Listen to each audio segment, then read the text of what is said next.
memastikan kita dulu gitu. Sebenarnya kita itu kontrak atau enggak, kita itu bagus atau enggak. Ya. Jadi saat kita bicara laporan keuangan, selalu ada perspektif kepentingan internal, juga ada perspektif untuk mencoba untuk mengambil atau menggait kesempatan-kesempatan yang ada di luar kita. Ya. Jadi itu yang membuat kita harapannya termotivasi. Dari sisi, karena saya pengen make sure dulu ya bahwa mengelola keuangan itu tidak akan membuat bisnis kita bertumbuh. Mencatat keuangan itu tidak akan membuat bisnis kita bertumbuh gitu. Jadi, kita rajin banget gitu ya, nyatat keuangan tiap hari gitu. Tapi jualannya malas. Ya, nggak akan kemana-mana, namanya nyatet doang gitu kan. Apa yang mau dicatat kalau misalnya nggak ada hasilnya gitu kan. Tapi itu menjadi elemen yang paling penting juga gitu. Sehingga di sisi kita, mungkin saya juga sama seperti teman-teman semua, kadang-kadang kita tuh harus memilih gitu. Hari ini kita mau fokusnya di produksi sama jualan gitu. Males lah, nanti keuangan nanti aja gitu. Kalau udah uangnya udah lumayan banyak, kalau segala macam. Kadang itu terlambat gitu. Kadang itu terlambat untuk membuat kita tahu apa yang salah. Kadang itu membuat kita terlambat kalau untuk mendapatkan opportunity gitu. Sehingga balancing menjadi penting. Saya nggak bilang bahwa ini adalah 50% bobot atau 50% kepentingan dari waktu, enggak. Mungkin cuma 10-15% waktu kita untuk mengolah keuangan. Tapi tetap harus ada gitu.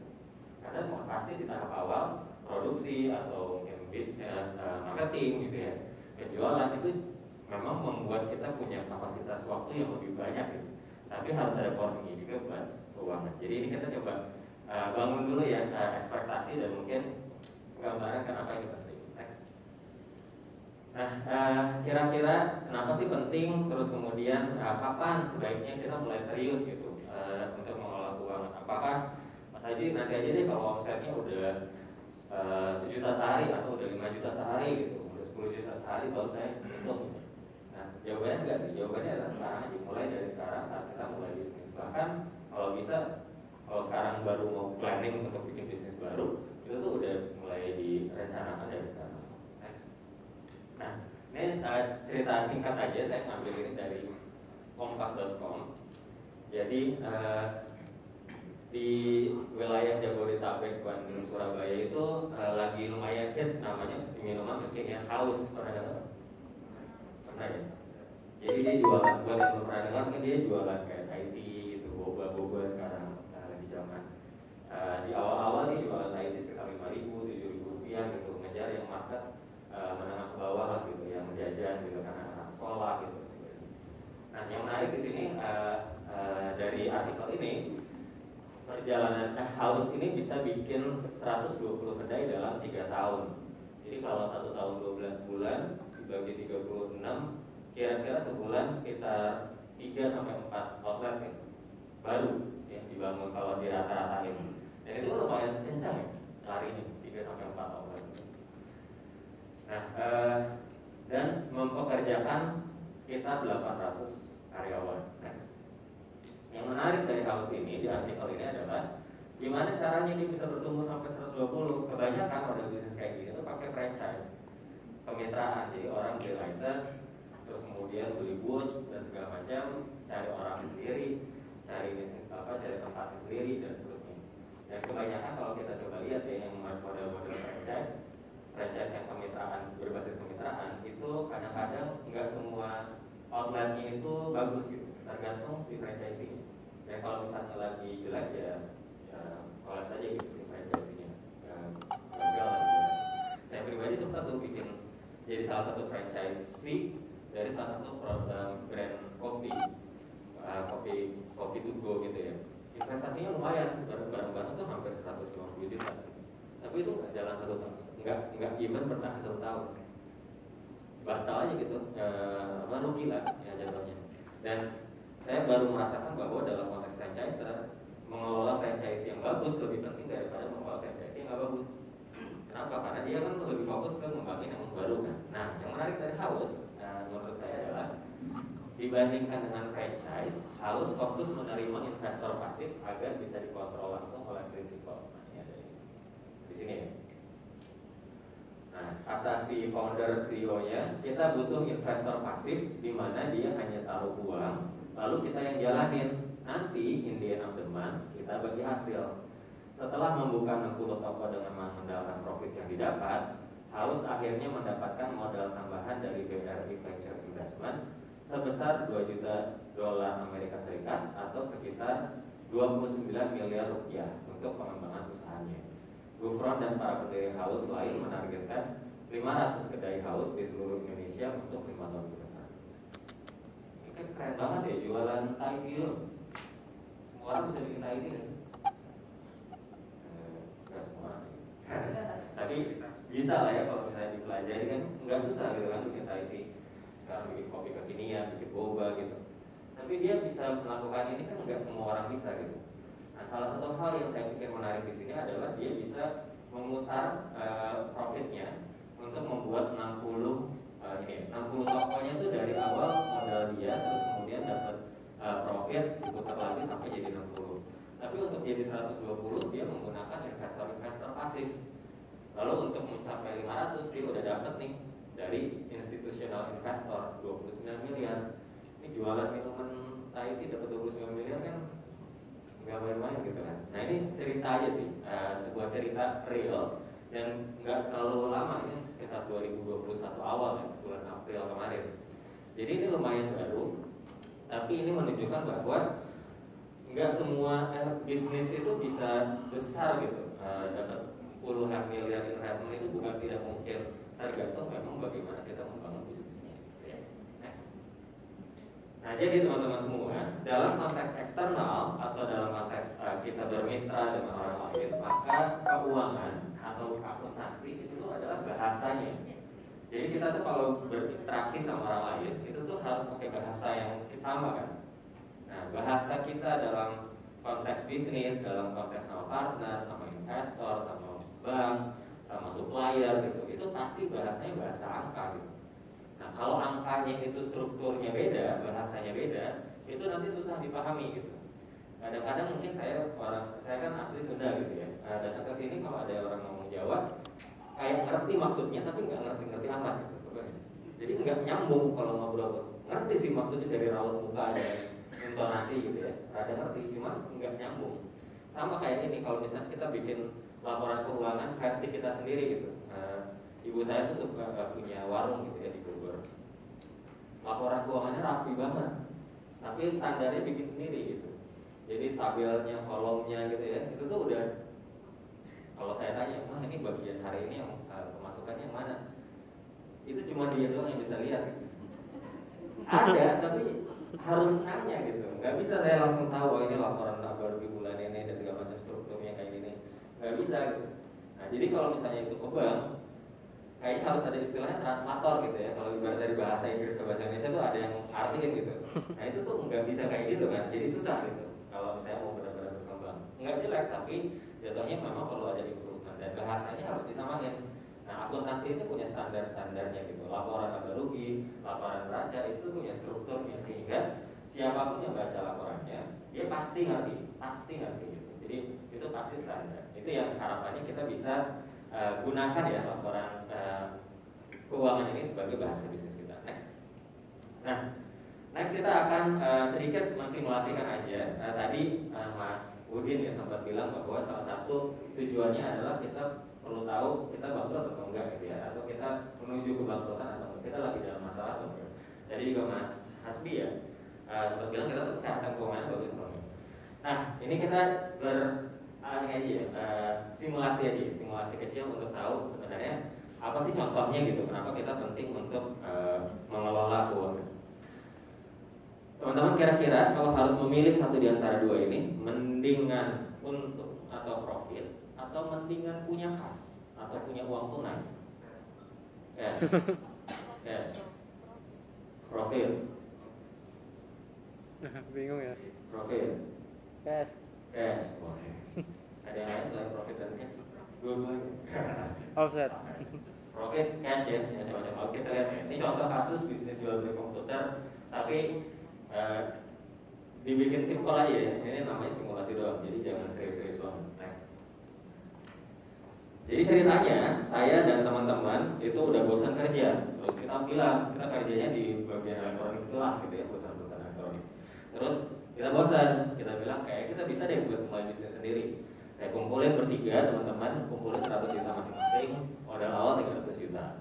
Di Bandung itu ada pusat elektronik, namanya Bandung Electronic Center, yang di situ tuh tractionnya tinggi banget lah gitu. Jualan apapun di sana kayaknya laku gitu. Jadi akhirnya kita menyepakati atau sepakat untuk membuka toko di BEC, walaupun harganya mahal sewanya itu sampai 50 juta sebulan. Gitu ya. Dihitung-hitung selama 1 bulan kemungkinan kita akan mengeluarkan biaya untuk gaji pegawai dan operasional itu di 15 juta rupiah setiap bulannya. Lalu kemudian model bisnisnya kita bikin sederhana banget. Jadi modelnya adalah kita punya toko, terus kita punya suppliernya kita beli satu set komputernya 6 juta.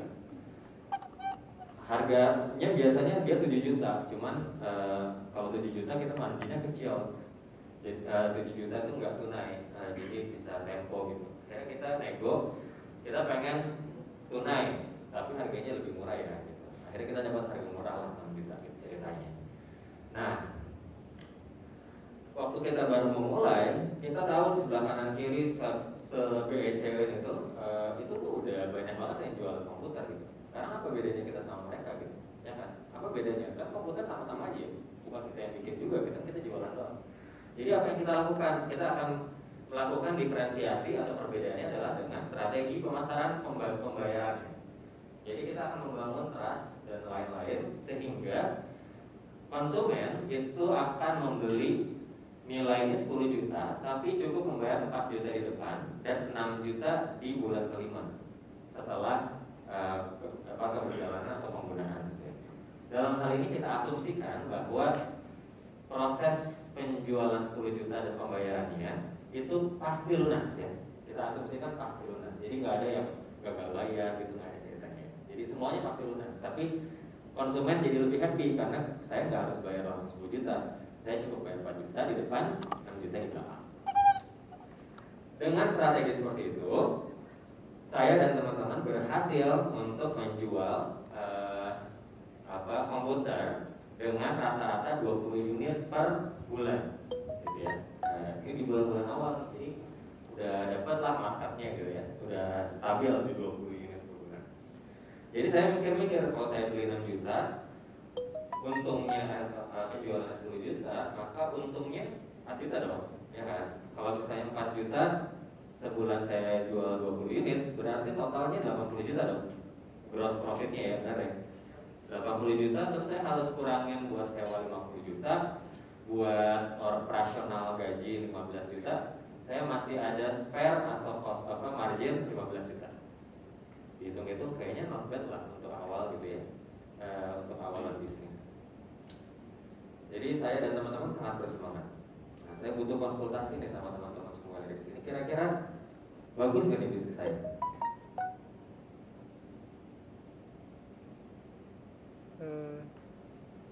Konsultannya kok diem aja? Bagus kan? Bagus enggak, jelek enggak, gimana Bu?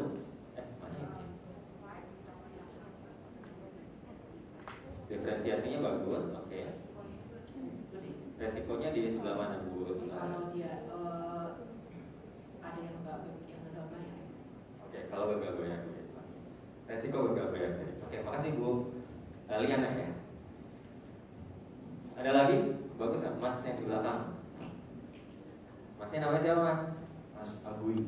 Agui, oke. Dari subsektor apa Mas? Dari Kria. Kria, Pak Jogja. Kira-kira bagus nggak nih Mas Agui? Menurut saya tidak Pak. Karena dengan modal 300 dapat untung 15 juta tadi ya. Profitnya kan 15 juta kan. Betul. Dari modal awal 300 kemudian 15 juta, saya kira tidak bagus. Harus ditingkatkan ya. Karena belum ada 10% ya.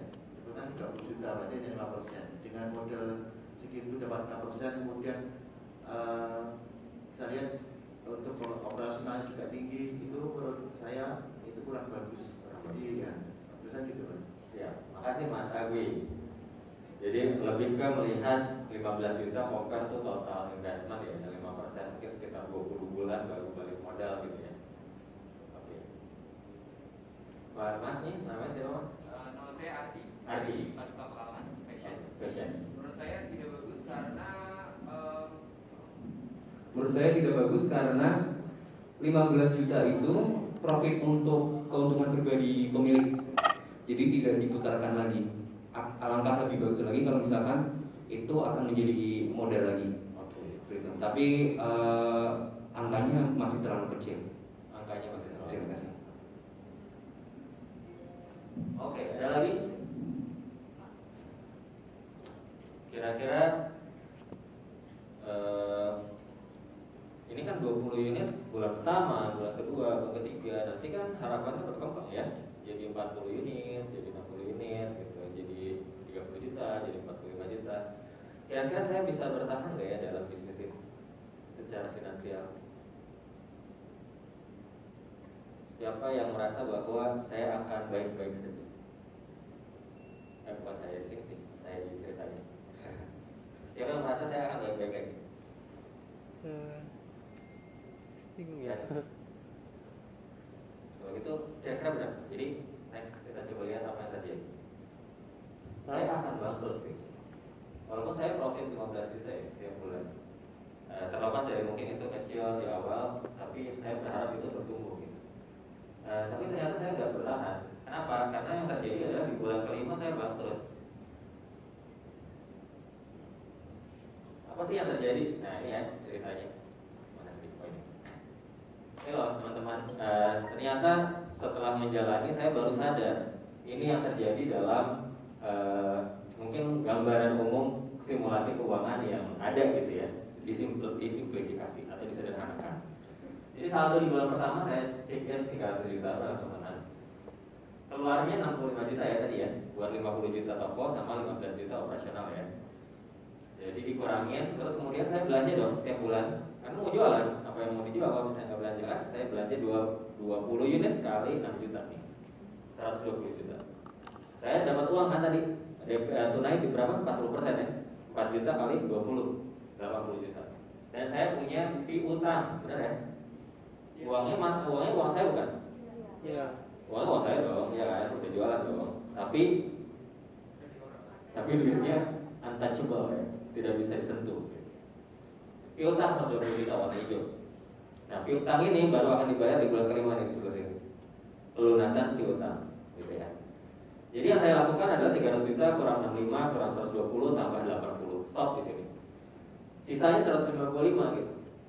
195 saya akan menjalani lagi bulan kedua seperti biasa gitu. Kurangin lagi 65, kurangin 120 tambah 80. Stop lagi di sini. Ini udah enggak dari jadi piutang aja.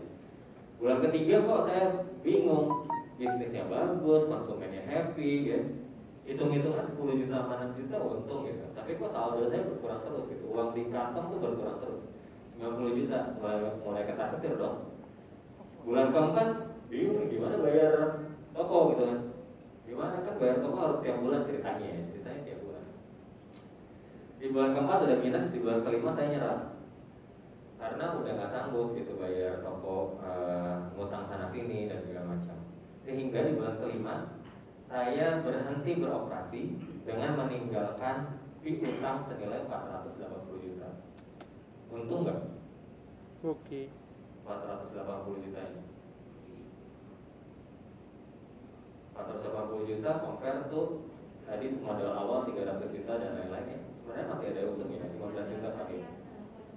Tapi saya nggak bisa lanjut gitu karena saya nggak punya uang tunai. Saya nggak bisa bayar toko, saya nggak bisa bayar gaji pakai surat piutang gitu. Sehingga bangkrut itu terjadi bukan karena kita nggak untung. Bangkrut itu terjadi karena kita nggak punya uang tunai. Ya. Sering dengar nggak sih kita startup unicorn, rugi, marketnya makin luas, makin besar, bakar uang. Sering dengar nggak sih kita cerita itu di mungkin di mana gitu ya. Nah, rugi ratusan miliar per tahun gitu. Rugi kok tapi masih tumbuh aja ya. Kita kan nggak masuk akal gitu ya, nggak masuk di nalar kita gitu ya. Ini rugi tiap tahun bertahun-tahun dari 2015 sampai sekarang rugi terus, tapi usernya nambah terus dari ini jadi jutaan, puluhan juta, ratusan juta. Bukan terjadi. Apakah dia profit? Jawabannya belum. Tapi apakah dia berkembang? Jawabannya iya. Apakah dia rugi atau apakah dia bangkrut? Jawabannya enggak. Kenapa? Karena punya uang. Karena punya uang. Jadi bukan bukannya kita menyalahi takdir ya, tapi bukan berarti kita yang untung walaupun kecil ini ternyata lebih baik daripada yang rugi terus kemudian punya uang, karena memang itu bagian dari strategi. Nah, sehingga di sini saya bangkrut karena nggak punya tunai, padahal saya punya uang gitu. Nanti begitu saya tunggu 4 bulan kemudian, saya dapat nih piutang saya gitu kan dari pembayaran yang sebelumnya. Jadi itu bisa mengcover modal dan kemudian ada untungnya gitu. Nah, kira-kira teman-teman, biar saya nggak bangkrut, apa yang harus saya lakukan dari awal? Kalau melihat simulasi ini,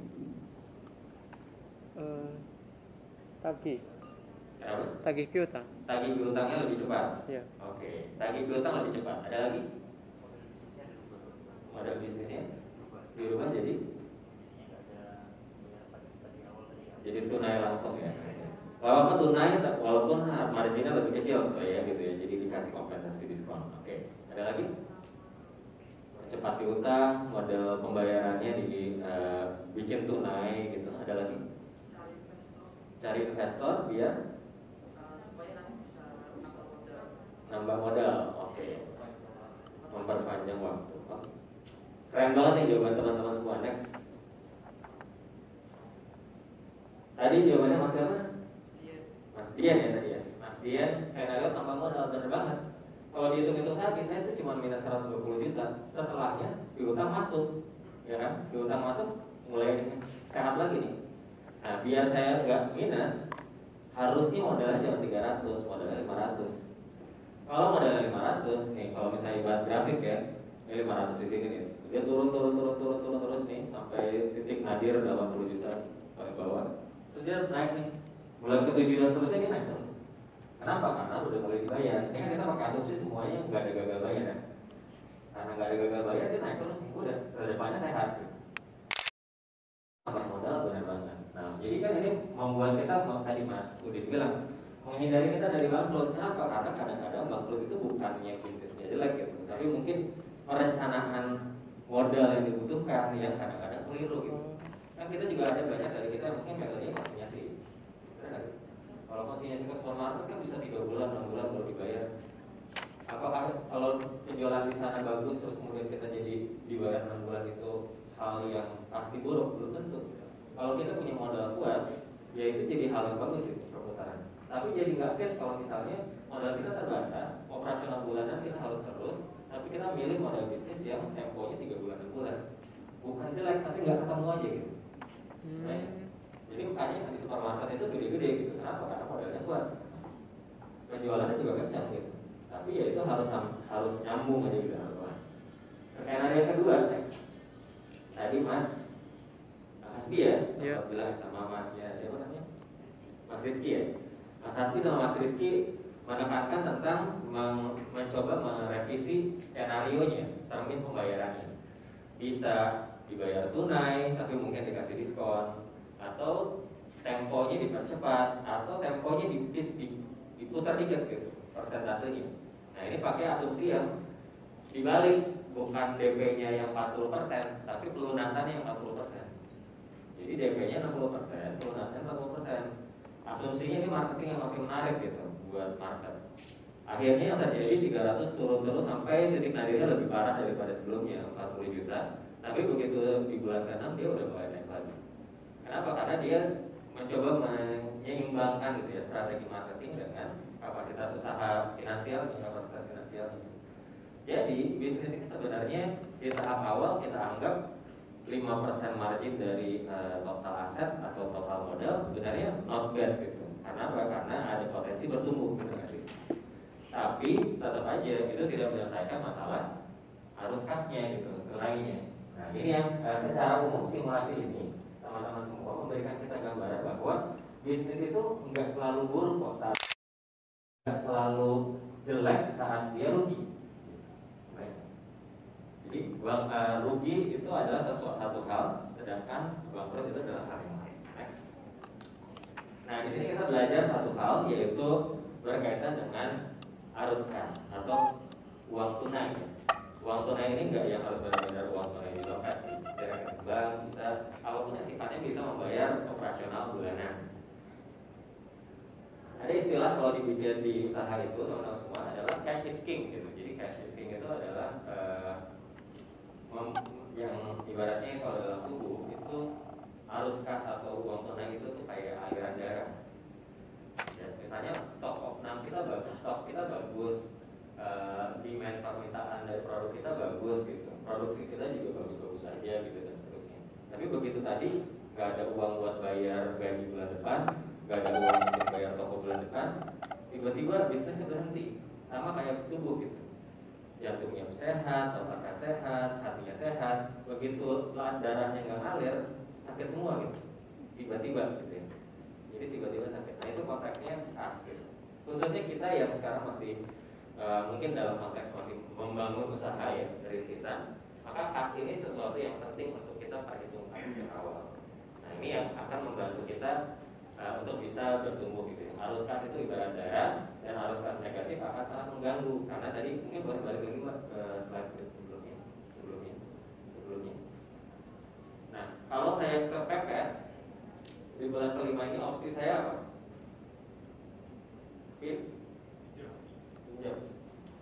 Pinjam ke siapa? Siapapun yang mau cepat ngalirin duit kan. Yang cepat-cepat kayak gini, yang itu cepat-cepat biasanya bunganya tinggi. Nanti kejar-kejaran sama utang saya kejar-kejaran. Margin cuma 5%, tapi utangnya